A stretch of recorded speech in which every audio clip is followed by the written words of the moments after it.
know, if I don't get this watch today, get it tomorrow. Because in collecting watches, you have to be patient. You absolutely have to be patient because, you know, everybody wants this watch. Not everyone's gonna get it.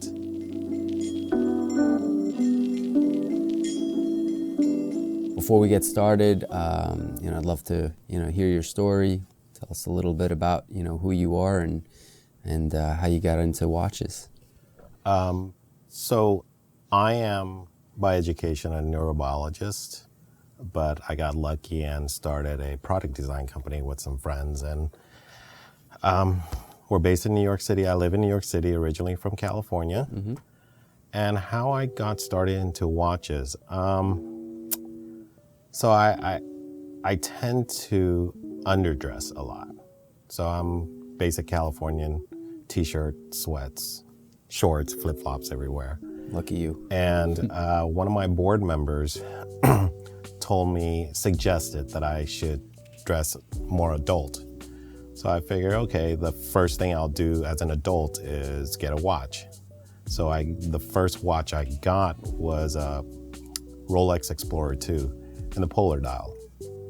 And the story is I got it, my wife came home, she saw it, she wanted to wear it, I resized it for her at a local dealer, and then she changed her mind because at the time of the resizing, I had also gotten the black dial to match the white dial. And now I was stuck with two watches, and then it just snowballed from there. Why don't you tell us a little bit about some of your favorite brands? What are the brands that you sort of gravitate to when you, because as we were talking about, you said that anytime you go to a city, whether it's work or pleasure, you know, you instantly find the local watch store and you go check out their selection of watches. So what cases do you tend to go to? So the brand, as you can see, that I gravitate most towards is Rolex.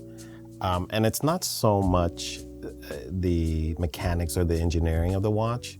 For me, it's just the sheer beauty of the watch, where I was taught this by my dealer. One of my dealers is that, you know, before you buy a watch, right, take the watch, if you can, take the watch and look at it under natural light and see how your emotional response to that is.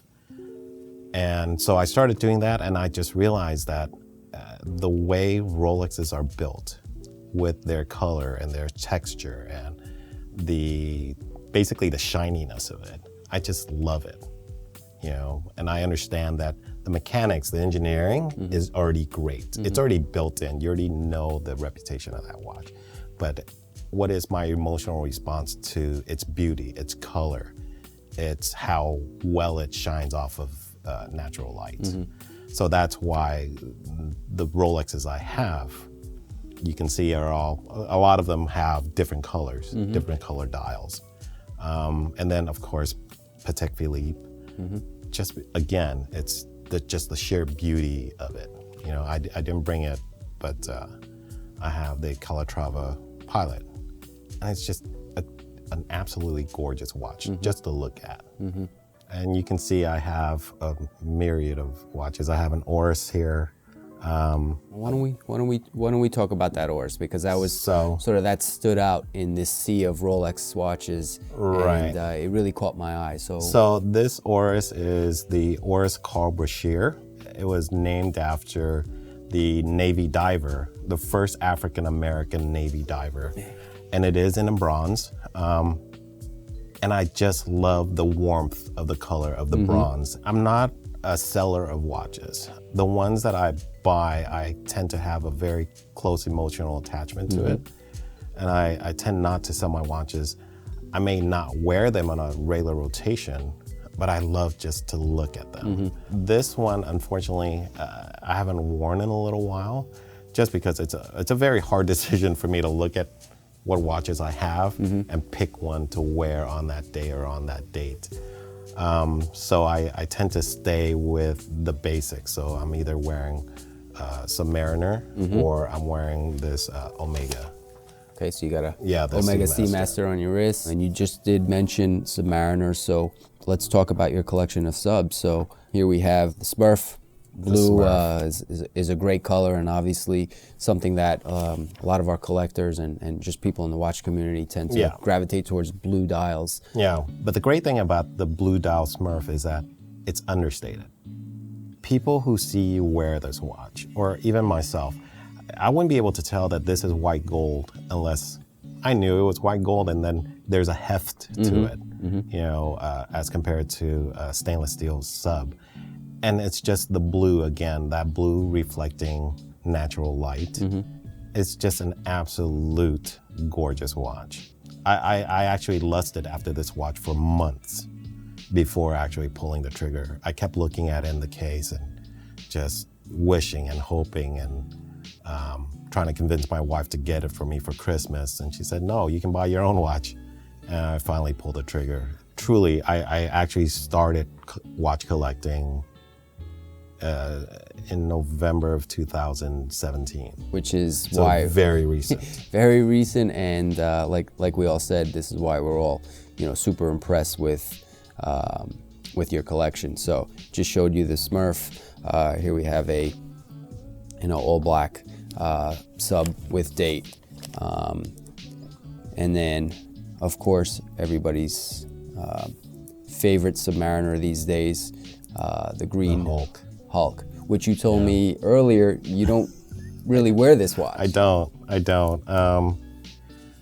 I love the color, and even under this light, as you rotate it, you can see the light just bouncing off that just gorgeous green. You know, and I look at watches not only as a mechanical piece, but it literally is a piece of art. You're wearing a piece of art on your wrist. And just like any piece of art, you appreciate it by looking at it. You know, I can wear this on my wrist, but the true appreciation comes from every time I do this and I look at the time and I think back and I remember, oh my God, this is just a gorgeous watch. You know, so why not have it, for me at least, I display my watches in my home in a place where literally every morning I wake up and there are my winders, my cases, and I can see it right away. And I open the curtains in my apartment and the light bounces just right onto the case. And I get to really appreciate how beautiful these colored dials are. Let's talk about another, I call this the Grail collection, because every single one of your watches that are on this table is something that I don't get to see every day, and you know, I work in a store. The famous Sky Dweller with that beautiful fluted bezel, just really highly sought after piece. It's an annual calendar, so a little bit different than what Rolex usually produces, where it's time only dates or a chronograph. So this is an interesting pickup, and I think it was your most recent pickup. Yes. Tell us a little bit about this Sky Dweller. So I've always loved the Sky Dweller in its many iterations. And of course, I was able to see this watch at the US Open golf tournament last year in their Rolex tent. And that reinforced my overwhelming desire to get one. But of course, there's only, for Rolex, as I've been told, there are only 5 master watchmakers for Rolex that actually make the Sky Dweller. So they're very, very limited, especially this one. And I put forth that my desire at the different dealers that I inhabit, that, hey, when you guys get one, please think of me. Okay, please think of me. And in between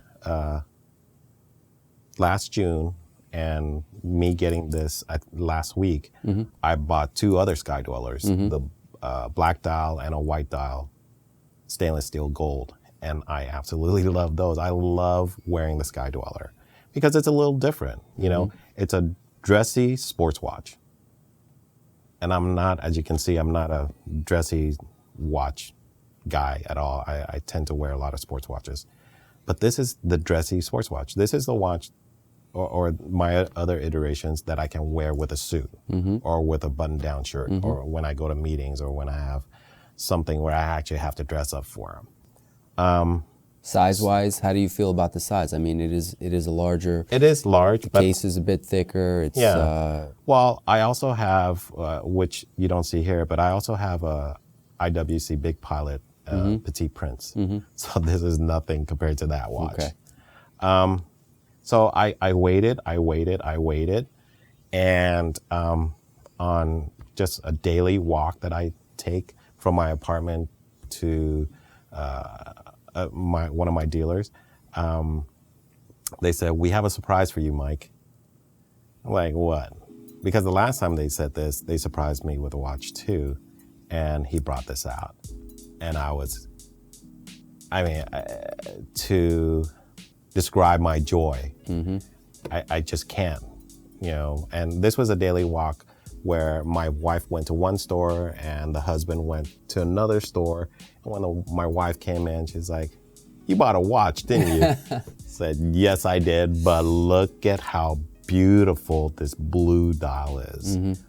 Because the light playing on this blue dial, sometimes it's black, and sometimes it's light blue, and sometimes it's dark blue, and sometimes, the different versions of blue that you can get on this dial is just, and of course the fluted bezel. It's just the way the light plays off of the fluted bezel, and you juxtapose that against the blue dial. It's a remarkable piece, and currently the most complicated, Rolex out there right now. So Mike, we talked a little bit about Rolex. Let's talk about another brand, talking about Omega.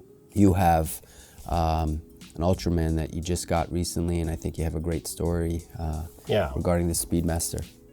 Yeah, so with the Ultraman, of course, Speedy Tuesday, I really wanted this watch, as every fanboy does.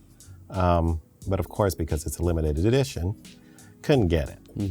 But I still am a prolific Omega buyer. So my dealer, I asked her, "Can you get me this Ultraman?" "Oh, we're so sorry, Mike. We love you, but no." And then I was invited to a Omega watch retreat in Park City, where they brought in some clients, and we got to look at some of the watches that aren't actually now coming out before they came out. You got a nice preview. I got a nice preview, and I forget the gentleman's name, but I had dinner with the president of Omega USA, and I just pleaded my case. Said, please, please let me have one of these if one comes up. And months and months and months later, probably late November, I get a call from my dealer, and she says, "I have some good news for you. We were able to find an Ultraman for you." And I was over the moon. Look at how beautiful this watch is. No pun intended, right? Yeah.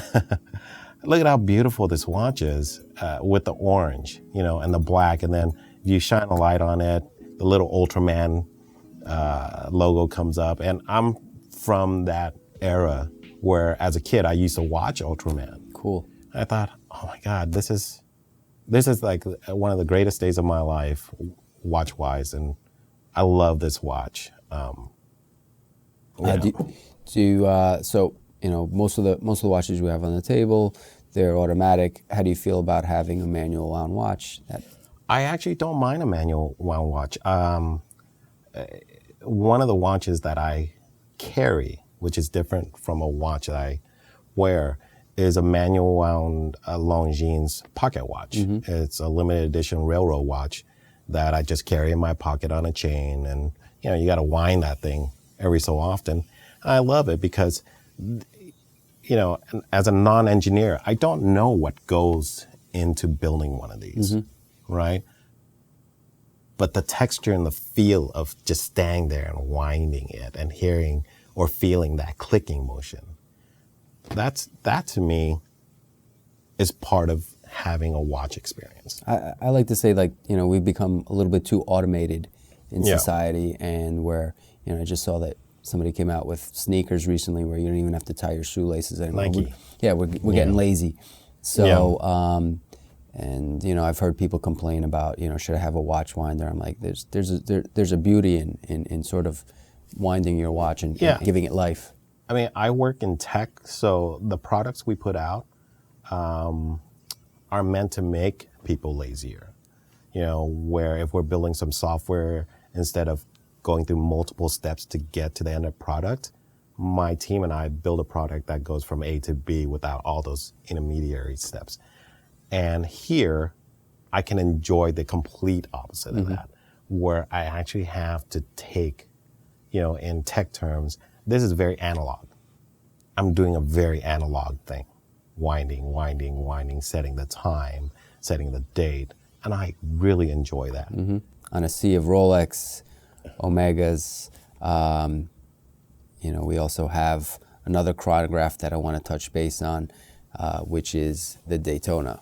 Yeah. And that in itself is a really hard to get piece, impossible to get in most authorized dealers. You have the black dial, but you also picked up the white dial. Also picked up the white dial. How did that happen? Just being nice and polite and not overly anxious. Because a lot of the times, if normal human behavior, I really want this, I really want this, I really want this. And sometimes that can be off-putting to the dealer. For sure. Like, dude, we know that you want it. You're on our, not a list, but you're on our radar. When we get it and when your turn comes, it'll come. And with the dealer, I had convinced them to sell me the white dial first as a gift to my wife. So the white dial technically is my wife's, not really. And she is absolutely in love with that watch. But when they showed me the Daytonas they had that they were willing to sell to me, they made the mistake of showing me the white dial and the black dial. So I knew that they had it. And after about 6 to 7 months of coaxing, polite coaxing and purchasing other watches, I got the dealer to agree to sell me this black dial, but only if I also bought the Smurf. So this Daytona and that Smurf were purchased simultaneously. I didn't really lose there because I absolutely love the Smurf, and I have been lusting after it for months anyway. I mean, it's a fair exchange. Yeah. And, and that is the watch that I'll, for a good 6-7 months, that was my daily wear was the Smurf. And I thought, I'm not really losing here. So now we do have a couple's black dial and a white dial Daytona. So you have 3 GMT-Master IIs here. Start with the brand new GMT, also known as the root beer. You said to me that this was one of the most visually appealing watches. And, in looking at it, because it is a rare occurrence that you get to see these for very long. Working in a store, they come in and out. And, spot on. I mean, I love the color combination. The history of the GMT goes back to the 50s when pilots actually used to, pilots used to use these watches. How did you get lucky enough to get the Batman as well? Yeah. Again, it just, not relentless, but politely reminding my dealers that, polite persistence. You're right. I really want this watch, and just like in business, make sure that they know your face, make sure that they remember your desires, but not in an overly pressured way. On this table, one of my favorite watches that you have is a Batman. I'm a big fan, but I also love the black and blue. This has a lot of nicknames, and there's also a lot of rumors that this watch is potentially going to be discontinued. So it's hard to pick, but if I had one choice on your table of watches that I want to borrow, and like I said, you and I have the same wrist size, so if you ever need me to borrow this watch, I'd be happy to wear it. The Bruiser, the Batman, you name it. It's one of the nicest watches that in their sports collection. So congratulations on this. Thank you. I actually got this watch because as a kid, into actually my early 20s, I was a comic book collector. Batman is that brooding anti-hero, within the DC universe. He's the guy that, a true scary gangsterish type guy. I thought, I want to get what the heck is a Batman? So when I found this, what a Batman was, I thought, that's a pretty watch. I had no emotional connection to it yet. I just thought it was a pretty watch until one of my dealers called me and they told me, so Mike, we have a Batman if you're interested. Went down to the store, and as I'm wont to do, I asked if I can take it outside and look at it under the sunlight. And the moment that I saw it under the sunlight, the subtle and yet sublime shift between the black and the blue, like if you rotate it a certain way, right, of the bezel, you realize, wow, that is so sublime. Like the combination of black and blue, because they're both dark colors. Like if I rotate it like this, I can't tell where the black ended and the blue started on the 18. And that to me was like, that is so beautiful. That was a very well thought out color scheme. Someone actually thought of that. Said, let's make it black and blue. And they chose the right gradation of black and blue. This watch is, I would say, one of the most sought after watches out there right now. This is the GMT-Master II Pepsi on Jubilee bracelet. If you weren't a fan before, trying on this watch will make you a fan. Not only were you able to get one, but you were able to get two of these. Yeah. So there's going to be a lot of people who are watching this interview today who are going to probably want your phone number and learn your buying techniques. And how were you able to get this new? So again, last year I was able to preview these watches at the U.S. Open, and I saw both the Pepsi and the root beer. I actually want to call that the root beer light because it's steel and gold. And the true root beer is all rose gold. And my heartstrings tugged on that one. I really didn't have any desire to get this watch, even though it was the darling of the show. But then Christmas rolled around last year, and I approached one of my dealers and I said, well, I don't know what to get for my wife. And she's a big Rolex fan now, wearing her Daytona and her Datejust almost every day. What can I get her? And he said, well, I happen to have a Pepsi for you, Mike. So I looked at it and it still didn't do anything for me, but I said, okay, let's get her this watch. Got her the watch, and before we had it sized for her, I put it on. And I just love the way the bracelet felt on my wrist. It's a very comfortable bracelet. The juxtaposition of the bracelet against the blue and the red, against the black dial, that did it for me. And so I had to figure out a way to now get one for myself. And I knew I couldn't get it at the dealer that I got my wife's at. Yeah. And so I ran out of options until one of my board members for my company picked up a Batman on his own. He's a longtime GMT guy. He picked up a Batman, he showed me, and he said, I love the Batman, but the watch I really wanted was the Pepsi. And so that gave me the idea, hey, I wonder if I can approach one of my dealers and ask them politely, can I get a Pepsi, right, for a board member. I just didn't tell them that I was that board member.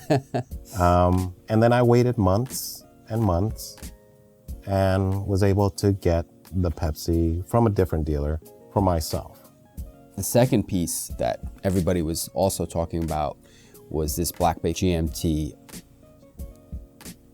also kind of jokingly called the Pepsi Light. I can tell you right now, this is the first time that I'm seeing this watch in person, and you know, it's a beautiful piece. If a collector could get one or the other, they would be thrilled. You happen to have get both, so you know, congratulations. Thank you. It's a fantastic watch. TUDOR, you know, is a sister brand to Rolex, and you know, they make fantastic watches as well. So yeah, I can't say enough about TUDOR. TUDOR is actually, even though I do have a lot of Rolex, I actually have a few TUDORs, including this watch and the bronze. It's just the quality, the build is the same, as I've stated earlier. But I actually bought this watch way before I got the Rolex TUDOR, and I felt more of a pull to this watch. And I don't know why that is. you got it on a NATO strap. I do have it on a NATO strap. So it's one of the few NATOs that you have right now on the table. Do you wear it on a NATO? Do you? I do. This is this watch actually is my travel watch. So when I travel, especially when I go on vacation, this is the watch that I wear. Just because it's not only is it a GMT, but in my mind's eye, because the bezel is matte, for one reason or another, I feel like, oh, I can't really hurt this bezel because it's already matte. Whereas all the other bezels, the Rolex bezels, are shiny. I feel like, oh, I'm gonna scratch it or I'm Nah, you can't. It's ceramic bezel. It's scratch resistant. Yeah, it's all in my mind. I know that, but this one, the colors pop a little more. The red is a little brighter, and the blue is a little brighter. You know, even though it's matte. And I like how the font for the numbers a little skinnier. You know, it's a little more minimalist. Yeah, it's got like a vintage look to it, obviously. And you know, I think after this, you know, your calling should be writing a book on, you know, how to convince your authorized dealer to give you some of the best watches out there. All right, Mike, so let's jump out of Rolex and let's talk about kind of a surprise of this past year, especially for men, because Cartier is not really known for making men's watches anymore. It's a jewelry house, but they really did a great job with the new Santos. And here you have this beautiful new Santos, which one of the things I absolutely love about it is the interchangeability, the fact that you can put the bracelet on, you can put the strap on it. And I mean, it's not at all dainty. It's a significant watch. Tell me why you like that piece. You know, first and foremost, it was the Cartier brand that attracted me. I'm like, I didn't know Cartier make watches. And then as I got into look at more about Cartier watches, this one stood out because it's it's a sporty dress watch, but it's very industrial looking, you know, and I love that. I love the heft of it. I love the industrial look of it. And to your point, it's so easy for me to change, you know, from a bracelet to a strap. So if I needed to go from a nice weekend somewhere with my wife, can wear this and then immediately change out the strap, and it's a dress watch for me to go to some function. You know, and again, it's Cartier. And for me, the other big thing for me is, you know, all of these watches have a round case. This is the only square one I have, and I just absolutely love it. I didn't know that Cartier was gonna, or the Santos was gonna take off the way it did, because I bought it because I just fell in love with the way it looked, especially with the white dial. But I'm glad that it did take off, that also, a lot more people want it. Why don't we talk about your BRV2, the Bell & Ross? Yeah. limited edition that you got from Revolution. From Revolution, which Right, is Revolution watch. So a few months ago, Revolution Watch, in collaboration with Bell and Ross, put out these watches. One, they're the belly tankers, so-called belly tankers from the World War II days, I think. And they put out two. One is called the Dusty, which is the one I have. And I saw it on the Revolution Watch website, and I immediately fell in love with it. Again, because of the color. I tend to gravitate toward very warm colors. Fell in love with it, put in a purchase, and specifically requested the number 33. So 33 out of, I believe, 500. And I got it. Superstitious me, whenever there's a limited edition, I always request either a 3, 33, 36, 369, something in the realm of threes or multiple of threes. And what reason is that? Like, why threes? I think it's because, for me, the old saying of good things happens in threes, bad things happens in threes. And I don't know, I was born in June, so my birthday is a multiple of 3. The date of my birth is the 13th. And then when you add up all the numbers of my birth date, it adds up to 33. So I don't know. It's just something that's stuck with me since I guess in my early 20s. I just stuck with it. Talking about different types of watches that we have here on the table, I was happy to see that. Of course, I love your Rolex collection, but to see a Grand Seiko here, tell us a little bit about that piece and why you decided to pick up a Grand Seiko. I picked this watch up solely because of the dial. So this watch, the nickname for this watch is called the Snowflake. This is one of the few references that I know, so it's the SBGA 211 Snowflake. And it was just because of the dial. So it's called Snowflake because the dial is in white, but if you look closely, there's a texture to that whiteness, so that it looks like pure snow. That's the only reason why I bought it. And then, of course, I've worn it a few times, and it's titanium, so it's very light. But it doesn't look like a titanium watch because the finishing, the polishing, you've got the brush, you've got the high polish, and in terms of the color, it's not that dark scale gray that you normally see in titanium. Yeah, this watch, the meticulous work that went into building this watch, where it's all hand polished, and the degree to which even if you look closely, like you put a microscope on the dial and you see that each and every piece is just as near perfect as anyone can see, under a microscope. And it's just, I love this so much that I went out when Grand Seiko opened their American division and put out a limited edition SPGA 387 in the light blue dial. I immediately bought that too. That's a beautiful piece too. I love that watch. It's just so gorgeous. I mean, it's Grand Seiko is very underrated here. This is just a small preview of your collection, like you said.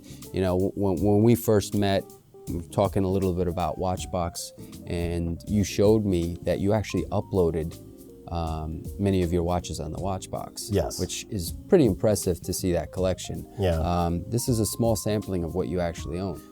You said that you go about your philosophy about collecting is just be nice.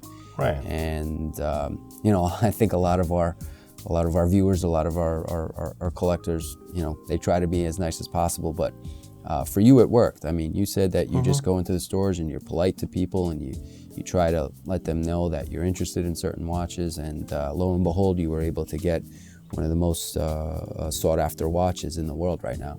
Right. You know, and because I run a business, a lot of times I have to be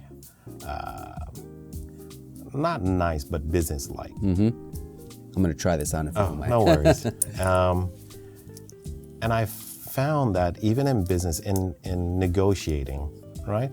If you're just nice, if you're just polite, right? You'll have a better effect in negotiating when you're nice and polite. And so whenever I am on a business trip or even dealing with my main dealer, I walk into the store, I'm very nice, I'm very polite. I mean, I'll ask, hey, do you guys have this? You know, because it doesn't hurt to ask. And 100% of the time, I've been told no. Or I've been told, well, even if we had it, we can't sell it to you. And then I would just play that off, I'd laugh, I'd make a joke about it. And then I would build rapport with that person so that they can remember, you know, they may not remember my name, but I have a very distinctive look, you know. They'll remember, oh, that Asian guy who looks like Buddha, he really wants that watch. And they'll remember, and then they'll contact me back and say, hey, so we have this, would you be interested? Well, in very Buddha-esque fashion, you're very calm too. You have a very calming demeanor. It's a California surfer boy thing. It is, you it know, is. And I hope our viewers are learning something here, you know. Ask nicely and don't be too persistent. Yeah. But then there is also the secondary market. Because if you do want it now, sometimes you have to pay the premium. And we touched up on this where, right. You know, pre-owned, the supply and demand drives the market value up to what it is today.